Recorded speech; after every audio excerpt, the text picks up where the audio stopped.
Well, guys, Moon Knight Episode 2 has now arrived on Disney Plus, and it's been out for a couple days now. If you saw my post a couple days ago, I've been feeling like absolute garbage the past couple days.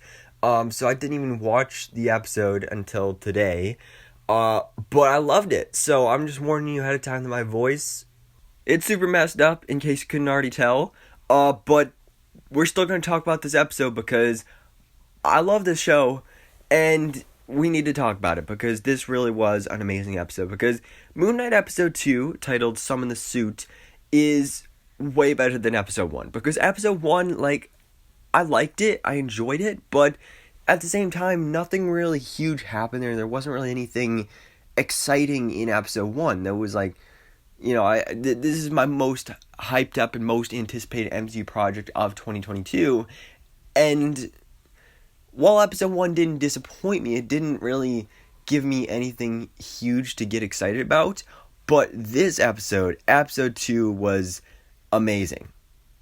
And so before we get into this, I do want to give a quick spoiler warning. If you've not yet seen the episode, definitely make sure to go check it out on Disney+. But for now, guys, let's go ahead and jump into this and break down Moon Knight Episode 2. So the episode starts off with Stephen Grant waking up from a nightmare with all sorts of growls from some sort of creature. Most likely him having a nightmare, kind of flashback to what happened at the end of last episode with Marc taking over as Moon Knight and beating up that jackal. But when Stephen wakes up, one of the first things he does is he goes over to a mirror and tries to talk to Marc, and nothing. Marc doesn't respond to him, so he kind of just assumes that either it was his imagination or he is just mentally insane, and he's not completely sure which one. But anyway, he goes to the museum where he works, and turns out the crime scene is real. So he talks to the security guy, and he lets him watch the security footage, and Steven is in the footage, but the jackal is not. It's just Steven. So obviously he looks pretty insane in that video, so he ends up getting fired for damages as well, and actually his boss recommends him to a therapist, so I thought that was pretty funny. But yeah, so Steven's life is just falling apart here. So he goes to do some investigating. He goes to find his storage locker, which is actually the storage locker of Marc, but still technically his. And so the outside of this storage locker actually has a QR code on it, where if you scan that QR code, it will give you a free digital version of Werewolf by Night number 33, which is Moon Knight's second comic appearance, where in last week's episode 1, there's a QR code that you could scan that would give us Werewolf by Night number 32, I believe, which was the debut of Moon Knight. So that's really cool that they're doing this. I'm not sure if they're going to continue doing that and do every issue or a new comic every episode. I'm not completely sure what they're doing, but still, this is really cool. But anyway, he gets inside this storage locker and he finds a bed, weapons, tons of cash, Marc Spector's passport, and the gold scarab. And then Marc appears in the reflection and tells him to take a nap, because then that will transfer the consciousness. But he refuses. And then Marc kind of starts explaining things, and he says we're the avatar of Khonshu, the Egyptian moon god. And Steven tries to run away and escape, but ends up getting chased by Khonshu in the hallway. It was this really cool kind of horror scene. I really like the more darker supernatural horror elements of this series. And so he ends up running outside and stumbles upon Layla, who is the girl that called him on the cell phone he found in his apartment last episode. And she knows him as Marc Spector. Apparently, she and Marc are actually married, and she shows up with divorce papers. So clearly their marriage isn't going that well. But then the police come and investigate Steven's apartment.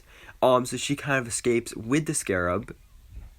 But the police end up finding Marc Spector's passport, and they see how Marc Spector has a record of being an assassin or murdering all these people. So they take him into custody, and Steven thinks that they're actual police officers, and then they're taking him to the station or whatever. But turns out they end up taking him to Arthur Harrow, who says he's here to help. And we find out that he actually was Khonshu's former avatar, which is really interesting and something I wasn't expecting here, but I really like that detail, especially because now he is the avatar of Ammit, the, well, I don't know what type of god she is, but obviously she's an Egyptian god, and she's got, like, the crocodile gator type thing. And so he seeks to resurrect Ammit and exterminate evil before it happens. So that's what we saw kind of exemplified in last week's episode when he had the whole scale thing on the tattoo on his forearm, where it kind of judges a person on, like, whether they're good or bad. And if they're bad, then they just, like, shrivel up and decompose. So that's kind of the logic that he goes by, is that, Khonshu delivers justice by killing and hurting people after they have done bad stuff. But Ammit is about killing people and punishing them and serving her kind of justice before they even do it. And so Steven brings up a really good point here about, like, oh, so you're into, like, murdering children and stuff like that just because of something they might do in the future? So honestly, it's a pretty cool argument because there's, like, pros and cons to both sides of this that could be argued either way. But anyway, the scarab is actually a compass to Ammit's tomb. So that's why Arthur Harrow is after this scarab, because he's trying to get to Ammit's tomb. And of course, Steven doesn't have it because he gave it to Layla, and he won't give her up. So she actually ends up showing up there and tells Steven to summon the suit, but he has no idea what she's talking about. So they kind of run off and try to escape. But meanwhile, Arthur Harrow, we find out that actually his staff, his Ammit staff with the gator head on top, actually holds a fraction of her power. So he uses that staff to summon another jackal. I'm not sure if it's the same jackal or a different one, but either way, a jackal is summoned, and only Steven can see it. So this is something really interesting, how nobody else can see it other than Steven. I don't really know the explanation behind that, but it was pretty funny, like, when you had him out there in public and you had people saying, like, oh, is he having a seizure? Oh no, he's just a fancy drunk. Like, that was great. But anyway, when this jackal does attack Stephen Grant, he does end up summoning the suit. And he has a different suit than Marc does, because of course when Marc summons the suit, he becomes Moon Knight. But when Steven summons the suit, he becomes Mr. Knight, which is very different from how things are in the comics. In the comics, Moon Knight and Mr. Knight are both just vigilante personas that Marc, Spector, and, like, any of the personalities take on.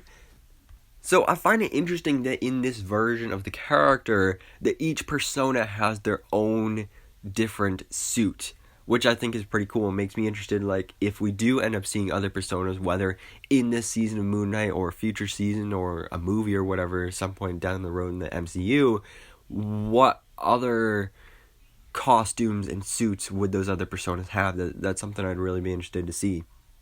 Also, I love how Marc said he looked like Psycho Colonel Sanders, because he literally does. Like, that was a hilarious line. I love that. So he ends up fighting the jackal until eventually he lets Marc take control as Moon Knight. Moon Knight ends up killing the jackal, and Marc no longer has the scarab, though. Some guy just picks it up, and Harrow finds him and kills him for it, and he escapes with the scarab. And now we have a role reversal here, where now Steven is the one on the inside and the one talking through reflections. So of course he and Marc are arguing about, like, give me back the body, no, I'm not going to do that whole back and forth, until Marc just gets so aggravated and so annoyed that he just completely smashes that car door, I believe it was, and gets rid of the reflections so that Steven can't talk to him. And we get to see Marc's motivations. Because if he gives up being Moon Knight, then Layla will be the next avatar of Khonshu. Khonshu wants Layla as his next avatar. So that's why Marc is still going on missions as Moon Knight, because he knows that if he gives it up, then the love of his life will have to be put in that position. He doesn't want that. So that's another layer of complexity that's added in here as well, because Khonshu is not really a good guy. He's kind of a villain here, and is almost manipulating and using Marc, Spector and Stephen Grant to his advantage, which is really interesting. I'm excited to see, like, how that goes on, like, especially by the end of this season. Like, are they like it's not, are they going to be able to get rid of Khonshu and like go off on their own? I don't know, but I'm excited to find out. And then the episode ends with Marc Spector going on this new mission to go find Amit's tomb, and is now suddenly in Egypt, which is great because that's been a big thing I've really been excited for in the series, is the whole Egyptian side of things, especially seeing how his Moon Knight's costume is kind of mummy inspired. So anyway, that's something I'm really excited to see going forward in next week's episode with episode 3, which will be the halfway point of the season. But anyways, guys, for now, let me know your thoughts in the comments below. What did you think about Moon Knight episode 2? Did it increase your likability of this show from last week's episode, or did you like episode 1 better? Let me know in the comments below. Of course, all your thoughts, theories, and predictions as well. And thanks so much for watching. Please drop a like if you enjoyed this video, and hit the subscribe button so I can keep up to date on everything that goes on in the Marvel life.